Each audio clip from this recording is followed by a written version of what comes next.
격동의 대한민국 그리고 흔들리는 세계. 2026년 1월 대한민국은 어느 때보다 평화롭습니다. 적어도 겉으로는 말이죠. 28일 만에 철회된 장관 후보, 베트남에서 급작스레 사라진 민주당의 거목. 28일 한 사람의 운명을 결정하기에는 긴 시간일까요? 짧은 시간일까요? 이해훈 기획예산처 장관 후보자에게 이 28일은 지옥이었습니다.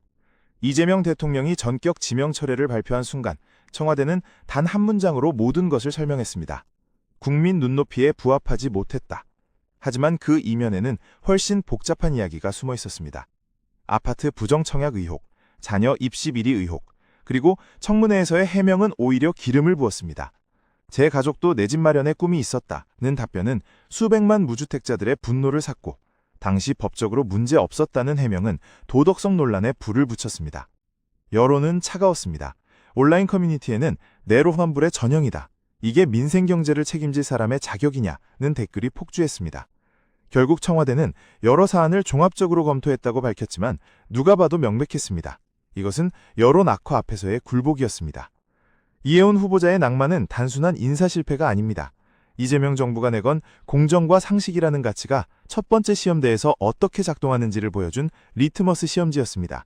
그리고 그 결과는 28일간의 훈련 끝에 나온 답은 명확했습니다. 국민은 지켜보고 있다. 하지만 인사참사는 시작일 불과했습니다. 여의도에서는 더 큰 판이 짜이고 있었으니까요. 정치에서 가장 위험한 순간은 언제일까요? 바로 적과 동지의 경계가 흐려질 때입니다.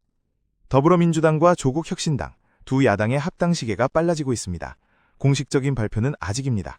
하지만 여의도 정가에서는 이미 2월 합당 로드맵이라는 구체적인 시나리오가 공공연한 비밀로 돌고 있습니다. 목표는 명확합니다. 다가오는 지방선거에서 표 분산을 막고 압도적 승리를 거두겠다는 것. 이미 상당 부분 진척됐다며 통합의 가능성을 강하게 시사했습니다. 하지만 민주당 핵심 관계자는 선을 그었습니다. 지분 나눠먹기는 없다.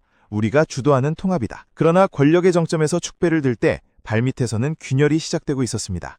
강선우 의원, 김경시 의원, 두 사람의 이름이 수사 선상에 올랐습니다. 의혹은 단순합니다. 1억 원대 공천 헌금. 하지만 경찰이 포착한 정황은 단순하지 않았습니다. 쪼개기 후원 정황, 추가 로비 의혹, 그리고 제3자를 통한 우회 자금 흐름까지. 경찰은 신병 처리를 두고 고심 중입니다. 구속영장을 청구할 것인가, 불구속 수사로 갈 것인가. 하지만 더 큰 질문이 남아 있습니다. 이 두 사람이 전부일까?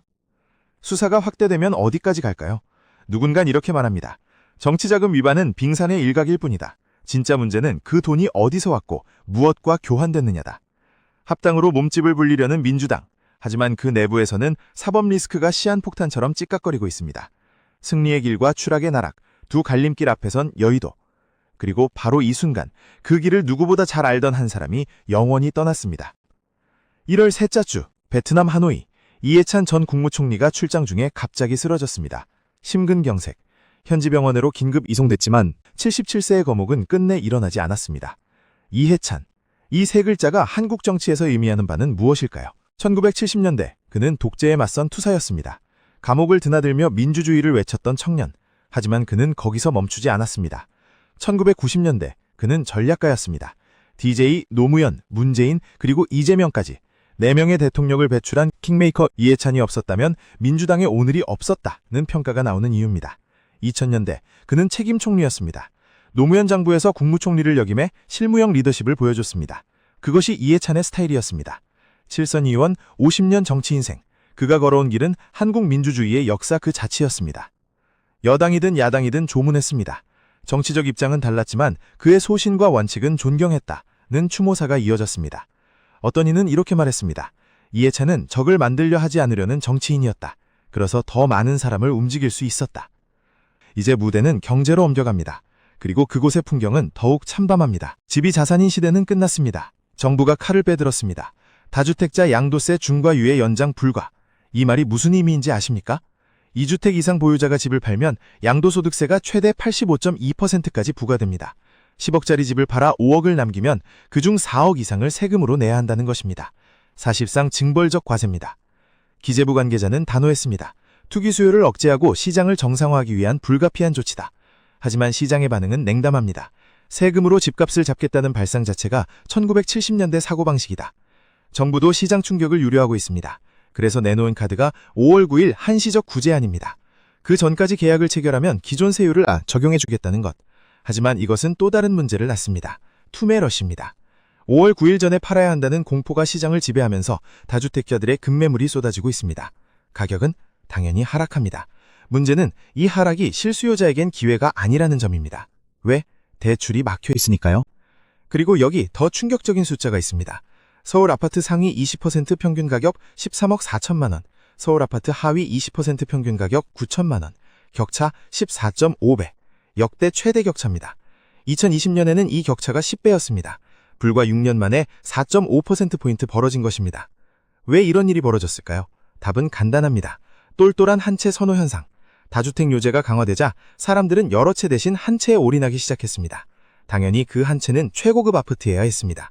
결과는 강남권 재건축 아파트 가격은 천정부지로 치솟았고 외곽 빌라와 노후 아파트는 거들떠보지도 않는 시장이 됐습니다.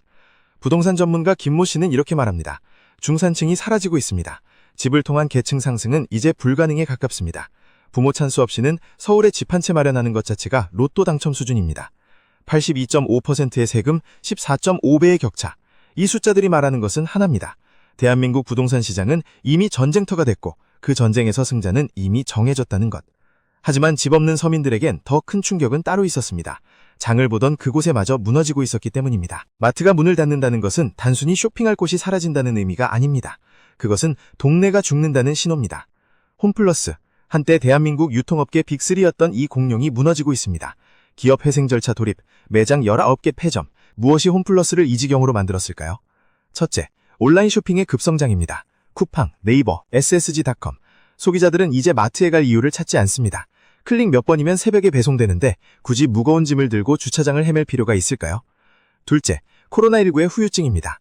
팬데믹 기간 동안 사람들은 온라인 쇼핑에 완전히 적응했습니다. 그리고 다시는 돌아오지 않았습니다. 셋째, 과도한 부채입니다. 홈플러스는 공격적 확장 전략으로 전국에 매장을 늘렸지만 수익성은 따라오지 않았습니다. 결국 빚더미에 올라앉았고 이자 부담으로도 숨이 막힐 지경입니다. 아이러니하게도 누군가 망하고 누군간 떼돈을 벌고 있습니다. 그런데 그 돈 버는 방법이 정당하지 않다면 국세청이 움직였습니다. 타겟은 대형 베이커리 카페를 운영하는 고액 자산가들. 수법은 이렇습니다. 자녀에게 대형 베이커리 카페를 차려주고 가업 상속공제 제도를 악용합니다. 명목상으로는 가업을 승계한다는 명분으로 세금을 대폭 감면받지만 실제로는 수십억대 자산을 편법 증여하는 것입니다. 국세청 관계자는 분통을 터뜨립니다. 빵집이 무슨 가업입니까? 작년에 차린 카페가 무슨 가업입니까? 명백한 탈세 목적의 편법 증여입니다. 한 사례를 보겠습니다. 강남의 A씨는 자녀에게 30억대 고급 베이커리 카페를 차려줬고 가업 상속공제를 신청해 증여세 이익을 감면받으려 했습니다. 하지만 국세청이 적발했고 추징금만 15억이 넘습니다. 홈플러스 직원은 월급을 못 받고 재벌 2세는 빵집으로 탈세를 합니다. 이게 2026년 대한민국 경제의 민낯입니다. 버락 오바마, 빌 클린턴.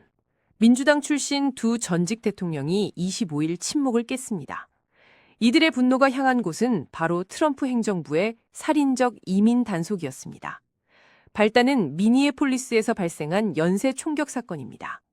지난 7일 37세 여성 르네 굿, 24일 37세 남성 알렉스 프레티가 이민 단속 요원 아이스의 총격에 잇따라 사망했습니다.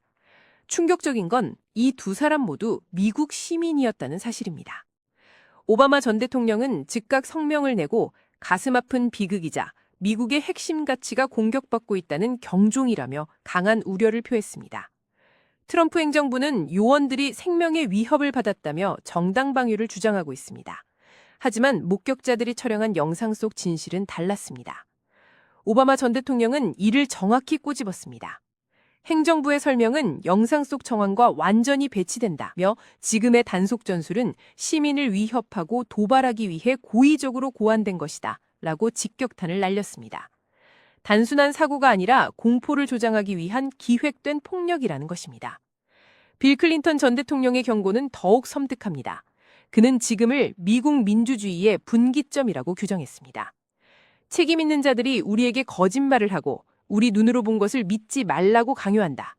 클린턴은 트럼프 행정부의 태도를 용납할 수 없는 기만으로 정의하며 국민들에게 호소했습니다. 만약 지금 우리가 자유를 내줘버린다면 영영 되찾지 못할 수도 있다. 모두가 일어나서 이 나라의 주인은 여전히 우리 국민임을 보여줘야 한다. 전직 대통령의 호소는 즉각적인 반응을 불러오고 있습니다. 미니애폴리스를 넘어 미국 전역의 주요 도시에서 강경 이민 정책과 공권력 남용에 반대하는 시위가 들불처럼 번지고 있습니다.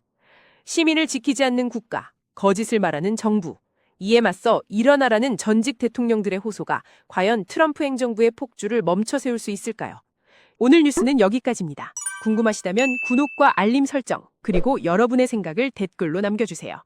시청해주신 여러분 진심으로 감사합니다.